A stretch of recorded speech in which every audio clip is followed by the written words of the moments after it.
Joe Rosen would take a car. Say you buy a brand new 1968 Camaro, you bring it to him, right? He's gonna guarantee you a 10-second car. I believe that's what it is, right? So he converts it over to a 427, whatever, and does all the work. Gives it back to you for a certain amount of money, and it's a 10-second car. I don't know if you've seen the pictures on the internet, car on Sunrise Highway, I guess, yanking the wheels in the street, testing the cars. So he had 2 mechanics to work for him. They did the work on these cars. So they, constantly seeing fast cars, working on cars all day long. They couldn't afford to buy a car and have him do this, right? Independently. So they teamed up. And they asked him, listen, you get cars on fleets. Say he wants to buy 10 Camaros, he's got customers that want these conversions done. He'll buy the cars at his rate and sell the car outright as a race car to them, right? So they couldn't go and buy a car from him. They couldn't afford it. But together they teamed up and they said, listen, can you give us your deal? When you buy a fleet of cars, sell us one at your cost, or whatever they worked out, and they ended up with the car. So say you two wanted to go racing.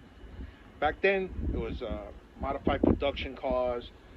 There was a lot of racing going on with cars similar to these, right? So they wanted to race. So together they teamed up. I don't know who drove, I don't know who the motor guy was, but they went to a guy, Bob, at Bob's Automotive in Harrison, New Jersey. He was a record holder at the time. Him, Joe Spino. There was a couple of guys in the East Coast that were well known. They went to Bob. Bob does motors. Bob, can you build us a motor for the car? So he builds him a motor. Bob, can you build us a transmission for the car? He does a transmission, all right?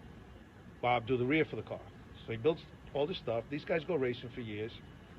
And after a while, they get girlfriends. Girlfriends become wives. Wives start having kids. These guys stop racing. The car sits on a trailer in one of their yards, and they get further and further away from being able to race. So one day they go to Bob and they say, listen, we want out. We haven't been in the race scene for a long time, but you still are. We want to sell everything. Can you sell it for us? And he was like, give me a number you want for everything. Car, trailer, motor, everything. So they gave him a number. First thing he did was pull the motor and tranny out. He kept it. He built it for them so he knew what was in it. He kept that. The car sat, it was real similar to that color, right? Faded paint, dry rotted slicks, Kragers, 3-point roll bar. It was in his backyard of his shop. At the time, I was doing a motor with him, but I was doing an installment plan. Here's $500. See how far $500 goes. When the money dries up, push the motor in the corner of the shop. I get more money, I come back. So it was like doing that. So one day I come in, I think I had, $800 to give him. I walk into the shop. He had stopped racing so he could build up his engine building company. But he still was in the mix. He knew everybody. He did a lot of grudge motors and stuff. I walk into the shop and he says, hey, Jerry. He throws keys across the shop. I catch the keys. He goes, go in the back. Take a look at that. And what are you talking about? He said, just go in the back and look at it. I walk out the backyard and I look in the yard. It's this car. But not in this condition, right? It's an old race car.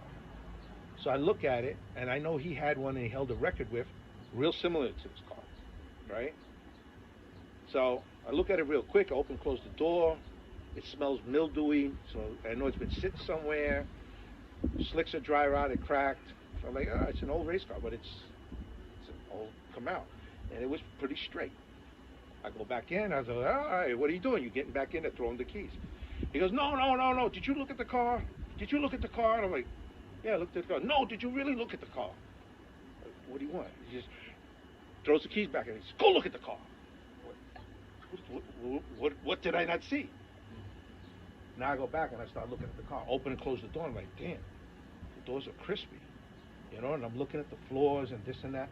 Other than the floor that you're seeing now, because of the 4-speed, they pulled the tranny out probably through the driving compartment. The car was solid.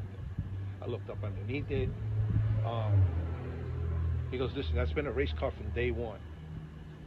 I came back. I said, all right, so what's the deal? He says, do you like it? And I'm like, yeah, why? He said, do you want it? Hold on a second. What do you mean, do I want it? I think he wanted $1,300 for the car. Was it 13? Yeah, I gave him 6. It was 1,200. I go, what do you mean? He goes, do you want the car? And I go, like, you're doing my motor that I can't afford. I got a split bumper Camaro that it's in pieces in the garage. What do you mean? He goes, give me $1,200 for the car and it's yours. And now the gears turned instantly from 305s to 488. Bang! Like, what? Like, it just messed me up. I'm like, all right, push my motor back in the corner. Here's $600. I'll be back in a day or two with the rest of the money. I was like, whoa. I came back. He sold the trailer to another set of my friends. Nettie ended up with the trailer. All right. The motor was out of it. Tranny was out of it. I saw the troll bolt. I knew immediately the car needed paint. That's what really blew my mind. We were building a motor that was going to go in my split bumper Camaro, but now I'm thinking it's going in this. So we took it to another friend's shop, and I had no money, but I wanted it in paint. When I'm messing with cars, it's got to sit the right way. It's got to look the right way for me to stay focused and involved. So those are like key things that keep me going. We painted it black right here with this stripe of silver.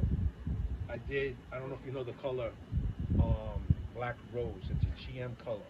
It looks plump. So that was the stripe, black. They gave me the car back, right? At the same time, I had a Malibu that I drove every day, but I was taking stuff off my race car stuff. I took the drag lights off. I took, gauges off, ignition. You remember? It was a clean ass Malibu. They stole it from me, right? It just broke. Okay. So, friends in Jersey, they had a Malibu, which is the Malibu I have now. Stock. They're the ones that just painted the car, the Camaro for me. They're like, look, we got a Malibu for you if you're looking for another Malibu. And I said, all right. They wanted the Camaro. They said, if you ever sell the Camaro, give us first shot at it. I said, look, I'll give you the Camaro roller. You give me that Malibu turnkey. It's got to have a 12-volt in it. You got to notch the frame rails. You got to get the 12-volt to sit in it right. And we'll call it even. All right? And that's what I did. Malibu was gone one day. Yeah. And it had a 350 in it. It was like a, nothing motor. It was a 350. That's the best I can tell you about that motor. All right? He and everybody else said, you're crazy. Right? In my mind, I knew I was what I wanted to do with the Malibu. So they took the car. I had already started moving the leaf springs in the car to put a bigger tire on it. But I didn't have the fabrication skills to weld it to purchase and do things. I was like $0. So everything I had to do, I tried to do myself, and if I had to pay somebody, I had to sit, I had to wait. So I had this Camaro, I had the split bumper Camaro, and I just lost the Malibu, right? So to get back in another Malibu, I traded the car. And I was okay with it, and I'm still okay with it. But everybody else is like, yo, crazy. These guys took the car, they put 396, I think it was a 402, right? Was it a 408? 408. Took it, and what I couldn't do in the rear suspension, they did, and didn't do it correctly. And they were at a track rental with the car. The rear ripped out of the car and jammed the tires up in the quarter panel. Sheesh. Buried them in the quarter panels where they couldn't get the car off the track. Wow. So that was one of the things that justified in my mind, look, that's what I was trying to do correctly, and they do this for a living, and they didn't even do it right. Damn. So they decided the car needed paint again because it cracked all whatever they had done. They repainted the car to this. And they held on to it for a few years, and then Ruby one day said, look, I'm looking for a Camaro. Do you know of anything? And Andy and I both knew where this car was, and we knew these guys wanted to sell. We had to twist your arm behind your back, bro, to get you to buy this car. Yeah, he was gotta remember. That thing's not worth $10,000. It used to sit a lot higher. It was like this. Yeah. Bronco Billy Bob truck looking. That quarter pound was almost hitting the fucking roof. Yeah, it wouldn't fit in this garage. It wouldn't fit in the garage. It was jacked to the moon. It looked ugly from that sense, but he and I knew the potential of what was sitting there. You know, what car had 420 miles on it, quarter mile at a time. That's on the trailer, off the trailer, make your passes, get back on the trailer, go home. Never, ever, ever, ever been registered. Except me. When we first got it registered. And all those years. I put all those moldings on it. I put all those fucking wheel well moldings. We lowered this shit. And then jerk off over here like, looks nice. And he still has it. And it's not going anywhere. And it's still, to the best of my knowledge, very low mileage. Oh hell yeah, don't go nowhere. Actually, on those times where took it, for a spin and I wasn't aware of Go it. get some ice cream or something, Still. Oh, that's the speedometer never worked. So we still have the same mileage. Yeah. But to find the guys that own the car, and for them to confirm, which I have no doubt is true to what I just said to you about this car, for it to still be in the family as far as I'm concerned, for Ruby to have it, is a win-win for me. You know what I mean? Because I did let this slide through my fingers for something else that I wanted, and Malibu did for me. It's $1 million. Right? But the car that I always thought that I should have let go was my flip on the Camaro. Real D28, 70 and a half. That car go because I had this one. I couldn't afford garage space for everything, so I let that go cheap. So I always regretted that. But this is real close to being the second car I regret ever letting go of. But it belongs. It's here. It belongs to my brother. It's here, so we're good. And he's taking it multiple levels. He's married to the car. He ain't getting a divorce anytime